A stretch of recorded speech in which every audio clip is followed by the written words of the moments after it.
Bonjour François Pupponi. Bonjour. Vous êtes député du Val d'Oise et candidat à votre réélection en juin prochain. Député MoDem. François Bayrou n'a pas l'air très content du gouvernement Borne, pas assez de ministres, dit-il. Il a raison de se plaindre? Non, enfin, à la fois il a exprimé, effectivement, c'est un gouvernement de transition, on le sait. On va attendre les élections pour ensuite avoir un gouvernement qui pourrait être capable, effectivement, d'affronter les difficultés du pays. Il y a vous voyez, François Bayrou a exprimé un peu quelques contrariétés. Pour dire les choses simplement, il y avait 5 membres du gouvernement, il en reste 2, un ministre, un secrétaire d'État. Voilà, mais on verra après à la fin. Par exemple, moi j'ai fait part du fait qu'il n'y ait pas de ministre de la Ville ou du Logement. Bon, donc ce sera des messages qu'il faudra rectifier lors d'un prochain gouvernement, bien entendu. C'est un oubli qui dit quelque chose? Non, je crois qu'effectivement, là on est en campagne électorale, on est une période particulière. C'est une campagne électorale, 15 ministres sont candidats, s'ils perdent les élections, ils ne seront plus ministres. Voilà, donc on voit bien que c'est un ministère qui va devoir gérer les affaires courantes avant les 3 dernières semaines des élections. Et puis après, une fois que les élections seront passées, si le président a une majorité, on pourra effectivement passer à autre chose. Donc ça n'augure pas d'une relation plus compliquée entre François Bayrou et Emmanuel Macron? Non, sincèrement, pour avoir vu comment les choses se sont passées, ça se passe plutôt bien. Ils se disent des choses, ils ne sont pas toujours d'accord, mais en tout cas ça fonctionne.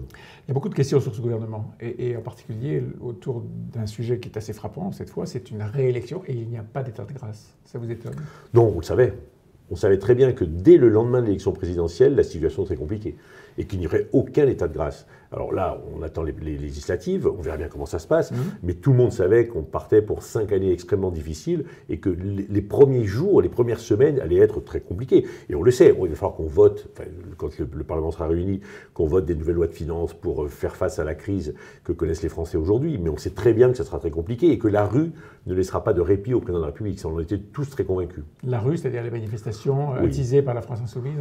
Entre autres, les revendications justifiées aussi. Les Français sont dans certaines difficultés. On voit bien qu'avec l'inflation, ça devient extrêmement compliqué pour certains, avec l'explosion du coût de l'énergie. Donc on voit que les Français n'attendront pas et veulent des réponses immédiates. Alors sur le gouvernement, il y a beaucoup de questions, quelques-unes qui ont animé le week-end, on va en parler, mais d'autres plus anodines et pourtant qui sont assez étranges. Pas d'écolo à l'écologie. Alors, la question, c'est est-ce qu'on considère que l'écologie doit être réservée aux écologistes ou est-ce qu'on considère que c'en est une priorité? La question, ça pourrait être est-ce que l'écologie ne nécessite pas qu'on connaisse un peu le sujet? Oui, je sens ceux qui ont été nommés sur ces sujets-là connaissent. Moi, Méline Monchat en particulier, elle était à la Commission des finances avec moi, elle connaît parfaitement la thématique. Donc voilà, on n'est pas forcément un spécialiste de l'écologie pour être un bon ministre de l'écologie. Ce qu'il faut, c'est que ce soit une priorité. Et que quand on est ministre, on ait cette préoccupation en permanence.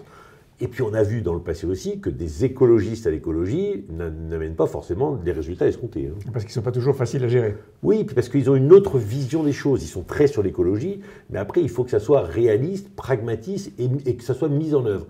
Et parfois entre le rêve et la manière de mettre en œuvre, il y a une différence que certains écologistes ont du mal à franchir. Une écologie décroissante contre une écologie de croissance, c'est ça? Oui, et puis il ne faut plus qu'on soit dans une écologie punitive. Il faut qu'on accompagne les Français vers une transition énergétique et écologique dont on a besoin. Mais rappelez-vous, les taxes carbone, c'était un peu le lobby écologiste qui avait dit qu'il faut sanctionner, c'est pas... Non, tout ça, c'est... Enfin, avec Édouard Philippe qui était droit dans ses bottes. Oui, bien sûr. Tenait, bien sûr, mais pas seulement. Mais donc, je pense qu'on a tous payé... Enfin, à l'époque, moi, j'étais en désaccord avec cela, mais... Effectivement, il faut faire autrement. Et en faisant autrement, ce n'est pas forcément les écologistes qui sont les mieux passés. Autre sujet frappant, la droite très puissante dans ce gouvernement, les 2 premiers ministres, Bruno Le Maire, Gérald Darmanin, le ministre des Armées, Sébastien Lecornu. Pour le MoDem, c'est quoi? C'est un sujet compliqué à gérer? Non, ce n'est pas un sujet compliqué. Sincèrement, ils sont en place dans 2 secteurs très compliqués où ils ont fait preuve de toutes leurs compétences, donc ils ont toute leur place. L'économie a besoin d'un ministre compétent et Bruno Le Maire a montré, y compris pendant la crise, qu'il était cet homme-là, donc il continuera. En pleine période actuelle, dans le cadre des élections législatives, Gérald Darmanin, par rapport aussi au problème de la sécurité, est l'homme de la situation. Et quant à Sébastien Lecornu, voilà, Florence Parly ne voulait pas rester. Donc là, Emmanuel Macron a reconduit ce qui était un peu les piliers de droite de son gouvernement précédent, et sa majorité. Mais il y a ailleurs, pour un pilier, un désaveu et un grand changement. Je pense à Jean-Michel Blanquer, remplacé par Pape Ndiaye. C'est la nomination qui fait le plus parler. Son passé ne milite pas pour qu'on pense qu'il y a une grande continuité, disons les choses comme ça, entre Jean-Michel Blanquer et Pape Ndiaye. Vous avez été étonné? Étonné, oui et non, parce que bon, moi je suis pour cette nomination. Voilà. Il y a des sujets. Vous n'êtes pas inquiet de son positionnement? Alors, il faut en parler avec lui. Moi, ce sont des positionnements, des sujets que j'entends quotidiennement dans les quartiers. Mais justement. Alors, donc, l'idée, c'est est-ce qu'on écoute ces individus qui ont ce positionnement et on les laisse de côté en disant ils ont tort, donc on ne veut pas discuter avec eux, ou on entend ce qu'ils disent et on les amène vers notre position. Mais le problème, c'est que l'expression, ce qu'a dit Pape Ndiaye, c'est ce qu'il exprime et ce que ressentent un certain nombre d'individus liés à la diversité, etc. Et donc, il faut l'entendre. Il faut l'entendre. Ma question, François Pupponi, c'est est-ce que le fait d'en parler et d'en parler à la tête d'un des plus puissants ministères de la République, ça légitime ces positions, ou est-ce que ça, en quelque sorte, permet de les faire intégrer? Ça permet de les faire intégrer, oui, ça permet de discuter, pas de les légitimer. Ça permet de les intégrer, d'en discuter, de l'amener peut-être à voir les choses différemment, parce qu'il a ses positions.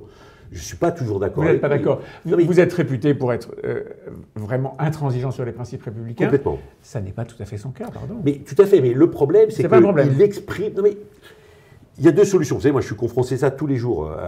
Où on laisse des personnalités comme lui être dans la revendication, ne pas dialoguer en disant c'est scandaleux, ce n'est pas républicain, il ne faut pas en parler, c'est de l'indigénisme, et on laisse lui, pas forcément lui, mais en tout cas un certain nombre de gens qui tiennent les mêmes discours aller vers l'extrême, où on discute et on les ramène dans le giron républicain. Et moi, Pape Ndiaye est dans le giron républicain, mais il exprime... Sauf quand il s'agit de constater les races, de parler de la colonisation, tout un nombre de sujets qui frottent avec votre républicanisme. D'accord, mais est-ce qu'on est d'accord, et le président de la République l'avait dit dès le départ 2017 sur la guerre d'Algérie, que le problème de la colonisation, le problème des conséquences de la colonisation, le problème de l'immigration, ce sont des sujets que nous ne pouvons pas aborder en France, sur lesquels nous ne pouvons pas discuter. Le président a une formule, il dit qu'il faut déplier l'histoire et regarder l'histoire. Il a raison. Mais est-ce que mettre à la tête du ministère de l'Éducation, c'est-à-dire quelqu'un qui doit porter, entre autres, les programmes,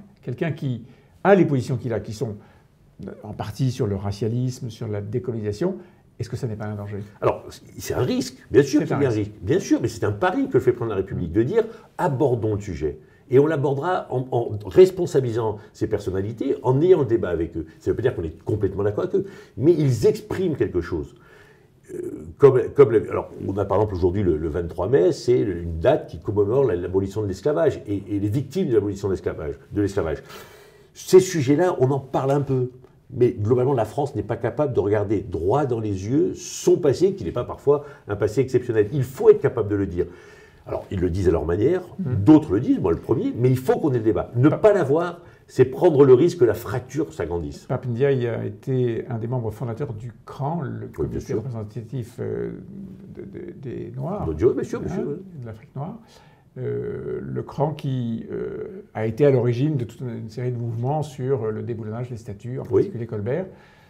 Bon, qu'est-ce qui se passera dans une école qui est Place Colbert? Le débat aura lieu. Le ministre ne pourra pas tout faire tout seul. Il est dans un gouvernement, il y a un Premier ministre, un président de la République. Mais bien entendu que cela posera des difficultés. Mais au moins, nous aurons le débat. On ne peut plus continuer à ne pas en parler. C'est en train, quelque part, de saper les fondements de notre République. Dans un certain nombre de territoires, ce sont les réseaux islamistes et extrémistes qui reprennent le pouvoir sur ces thématiques-là. Donc ne laissons pas le champ libre et ayons le dialogue. Alors c'est un pari ambitieux du président de la République, j'espère. En tout cas, je suis convaincu qu'on peut le gagner. Damien Abad, accusé par deux femmes et avec le relais de Mediapart, bien sûr, d'agression sexuelle, est-ce qu'il peut rester? Pour moi, oui. Enfin, sincèrement, moi, je suis un peu horrifié de tout ce que l'on constate aujourd'hui. C'est-à-dire qu'il y a eu une plainte, elle a été classée sans suite. L'affaire ressort 5 ans après, on verra bien dans quelles conditions, mais il faut laisser la justice passer. S'il y a de nouveau une plainte. Mais dans un cas, il y a eu une plainte, elle a été classée sans suite. Il y a peut-être une deuxième plainte qui sera l'instruction, on verra bien. Mais si effectivement la justice passe et qu'il y a des faits qui sont avérés, il faut bien entendu qu'il s'en aille. La question, c'est est-ce que si à chaque fois qu'un ministre est mis en cause, il doit partir, est-ce qu'on n'est pas devant des faits où systématiquement des gens le mettront en cause? On a vu le cas de Gérald Darmanin aussi, qui avait été mis en cause, qui a été blanchi ensuite. Donc c'est très très compliqué. Il faut bien entendu libérer la parole des femmes, il faut les entendre, il faut les aider à s'exprimer, il faut les inciter à porter plainte, et il faut que la justice passe. Merci François Pupponi. Merci à vous.